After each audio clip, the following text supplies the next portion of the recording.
Moin zusammen, herzlich willkommen zu einem neuen kleinen Video. Heute soll es mal um den Greenscreen gehen. Das heißt, wie richtet man den ein, wie ist die Beleuchtung und wie mache ich das nachher in Final Cut Pro X. Ja, viel Spaß beim Zugucken. Ich werde mal der Reihe nach vorgehen und die einzelnen Komponenten beleuchten, die man unbedingt braucht und wie man die einstellen muss. Das erste, was man natürlich benötigt, ist ein grüner Hintergrund. Es gibt jede Menge Stoffe zu kaufen, die man verwenden kann. Man kann auch einfach eine weiße Wand anmalen, grün, und irgendeine Holzwand nehmen und die grün anmalen. Also es gehen verschiedene Dinge und das Grün muss jetzt nicht ganz genau stimmen. Es darf nur nicht in eurer Kleidung oder am Körper irgendwo vorkommen. Wenn man einen Stoff benutzen muss, was sehr, sehr viele machen, dann muss ich diesen Stoff faltenfrei aufspannen und das ist schon ein bisschen schwieriger. Ich habe hier sogenannte Poles verwendet, die ich unter die Decke gespannt habe. Hier ist zwar ein sehr, sehr hoher Raum, aber die sind auch sehr lang. Die kann man auch einfach aufstellen, dann braucht man aber eine sehr stabile Querstange, die quasi so ein bisschen Spannung aufbringt und am besten auf dem Boden auch nochmal eine Verbindung, damit die Stative nicht zusammenrutschen können, sonst funktioniert das nicht richtig. Das heißt, der Stoff muss schön gespannt werden. Ich habe den oben ganz einfach durch eine feste Aluminiumstange durchgezogen, also so eine ausziehbare und einstellbare Stange. Ich glaube von Manfrotto, ich verlinke das mal da unten in der Videobeschreibung, auch die Autopole, die ich verwende. Und das Ganze sollte ordentlich und stabil sein. Man kann natürlich auch im Raum etwas richtig befestigen, das ist noch besser. Und dann kann man da sehr gut abspannen. Entweder man näht am Rand irgendwelche Ösen ein, sodass man an verschiedenen Stellen spannt, oder benutzt einfach solche Dinger wie ich hier, die man zwischen den Stoff klemmt, also einfach so eine Klemme, und die ich dann mit dem Gummiband um diese Pole einfach rumwickle. Ich habe da nur 4 Stück verwendet, das reicht auch schon. In der Kamera muss man dann gucken, ob irgendwo nach der Beleuchtung noch Falten da sind, die muss ich dann herauskriegen. Manchmal setze ich unten was drauf auf den Fußboden, weil der bei mir ja ein bisschen länger ist, der Stoff, und stelle da einfach was drauf, so wie in diesem Fall hier eine Autokette, weil die ist schön schwer, also eine Schneekette vom Winter. Und dann kann ich die Falten so ein bisschen rausziehen, mal in die Richtung, mal in die Richtung. Das muss man noch ein bisschen gucken und das ordentlich machen. Hat man erstmal eine Falte drin während der Aufnahmen, hat man sehr, sehr viel Nacharbeit und das sollte man auf gar keinen Fall machen. Die Position vor so einem Greenscreen muss weit weg von dem Stoff sein. Das hat verschiedene Ursachen. Zum einen möchte ich unbedingt vermeiden, dass von hinten grünes Licht auf mich herauffällt. Das ist das größte Problem, denn wenn erstmal hier an den Seiten überall grünes Licht drauf kommt auf meine Person oder auf die Gegenstände, die ihr filmt, dann müsst ihr das hinterher wegkriegen und das funktioniert nicht richtig. Das heißt also, muss man das gleich von vornherein vermeiden. Ich mache das immer so, dass ich den Greenscreen natürlich deutlich weniger beleuchte, dazu komme ich gleich. Also mindestens 2 Meter weg von der Rückwand, also von der grünen Wand, und dann funktioniert es auch. Besser ist sogar noch 2,5 oder 3 Meter, falls man so einen langen Raum hat, auf jeden Fall weiter weggehen. Das gleiche mit der Kamera, die auch auf jeden Fall noch weiter weg, damit ich mehr den Telebereich nutzen kann und einen kleinen Ausschnitt habe, sodass ich nicht in die Ränder komme mit einem Weitwinkel. Außerdem ist ein Weitwinkel sowieso nicht gut für das Personenfilmen. Also mindestens nochmal 2 Meter weg, eher 2,5 oder 3 Meter. Die Beleuchtung für den Greenscreen. Die Beleuchtung ist eine Sache, die man ausprobieren muss und an die man sich langsam herantasten muss. Ich benutze zum Beispiel 2 LED-Flächenstrahler, die machen sehr weiches Licht und die kommen auch weit genug und strahlen auch flächig ab, sodass ich sie relativ dicht vor die Wand stellen kann. Das ist ganz wichtig, sonst habe ich wieder seitliches Licht von hinten. Und das will ich gar nicht und das kann ich gar nicht gebrauchen, jedenfalls nicht so diffuses Licht. Die Wand sollte auf gar keinen Fall hell beleuchtet werden, sondern gerade so viel, dass es gut im Programm funktioniert.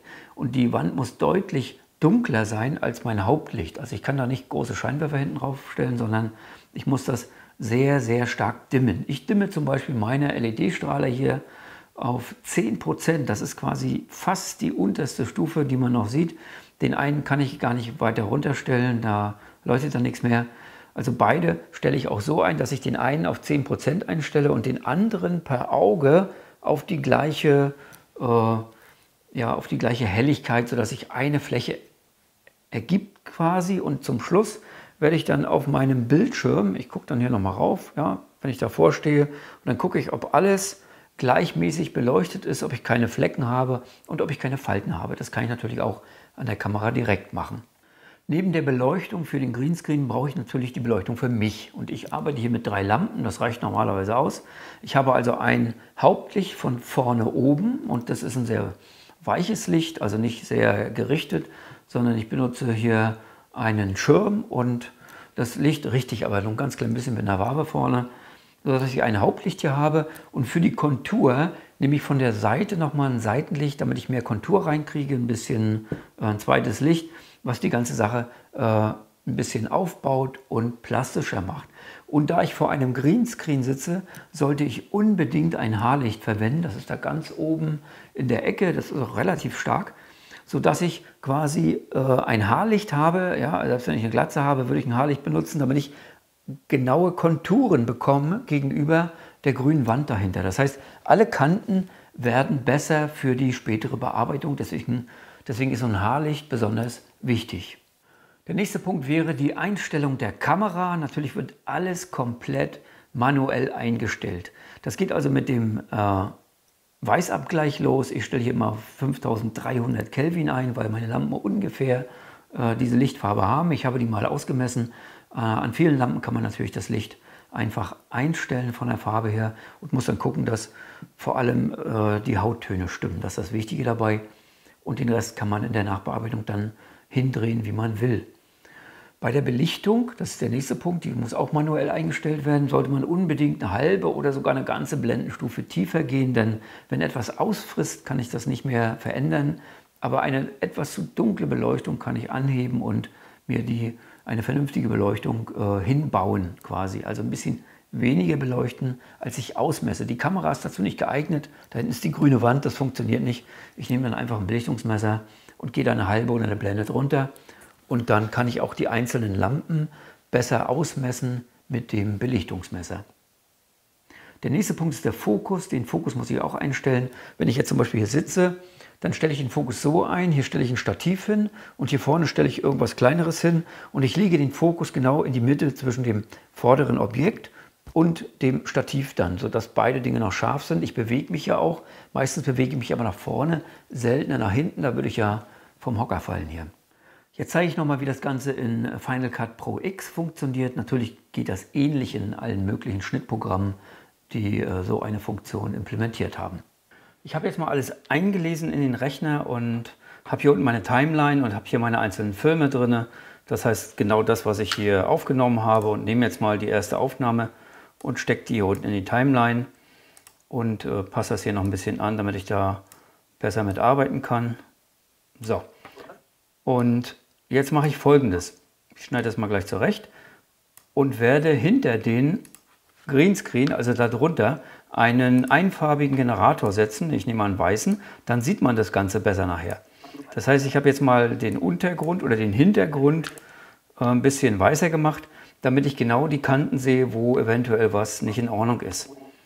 Und jetzt suche ich mir auf der rechten Seite hier vorne meine installierten Effekte und hier steht Keying und da ist der Keyer und den schmeiße ich jetzt einfach hier rauf und lasse ihn fallen. Und schon ist das Bild komplett freigestellt. Das heißt, alles ist ja, ohne Probleme. Das heißt, es gibt keine Kanten, es gibt keine Überblendung, nichts. Ich mache das mal größer. Und man sieht auch hier hinten an den Ecken, oben, rechts, links, genaue Kante am T-Shirt, an den Haaren, alles so, wie es sein soll. Ich kann natürlich noch was einstellen, ich muss es aber nicht, es ist quasi fertig. So, ich würde den Hintergrund vielleicht noch ein bisschen nicht ganz so hell machen, manchmal ein bisschen dunkler. Und ich muss gucken, wenn ich ihn sehr dunkel mache, ob ich mein Gesicht noch aufhellen muss oder nicht. Das sieht aber ganz gut aus. Ich gehe mal hier auf 100%. Aber ich würde mal sagen, das könnte so bleiben. Also alles, was ich da jetzt noch einstellen würde, tja, das würde das nicht besser machen. Aber ich könnte das heller machen, aber ich denke mal, das ist hell genug. Wenn ich jetzt hier an den Reglern spiele und ein bisschen die Mitten anhebe, nee, das macht keinen Sinn. Und die, tja, okay, vielleicht ein ganz klein bisschen die helleren Bereiche, so, das reicht. Das war schon. Das heißt, jetzt ist es völlig ausreichend eingestellt. Alles ist sauber und ich habe keinen grünen Stich irgendwo auf den Haaren. Das heißt, hier ist es alles weiß, an den Seiten ist es weiß und nicht grün. Das ist ganz wichtig. Also weiß damit meine ich natürlich, dass da kein grüner Farbstich da ist. Das war es eigentlich schon zum Freistellen. Und wenn ich etwas bearbeiten will, dann gehe ich hier rein in den Keyer und kann hier bestimmte Dinge ändern. Zum Beispiel die Werkzeuge für die Stanzmasse sind immer ganz gut. Da kann ich die Tiefen ein bisschen anheben und dann kriege ich die Ecken, die jetzt noch irgendwo zu sehen sind, vielleicht durch die Belichtung, dass sie nicht ganz ausgewogen war. Dann ziehe ich einfach den Regler aus den Tiefen ein bisschen hoch und dann funktioniert das super. Ich brauche gar nicht mehr irgendwo anders was einstellen. Man kann hier noch abschwächen, Rost, aber im Prinzip wird das Bild dadurch nicht besser. Das war es zum Thema FCPX, also ordentliche Einstellung vorher macht extrem wenig Nacharbeit. Zusammenfassend kann man sagen, je besser der Aufbau ist und je ordentlicher man diesen Aufbau macht und je penibler man den macht, umso einfacher ist die Nachbearbeitung. Ich verwende einfach nur den Keying-Filter, den ich drauflege und habe keine Nachbearbeitung mehr. Ja, vielen Dank fürs Reinschauen. Das war schon wieder. Falls dir das kleine Video gefallen hat, würde ich mich über einen Daumen hoch natürlich sehr freuen. Und falls ihr kein Video verpassen wollt, abonniert einfach meinen Kanal. Ich sage ciao, bis zum nächsten Mal.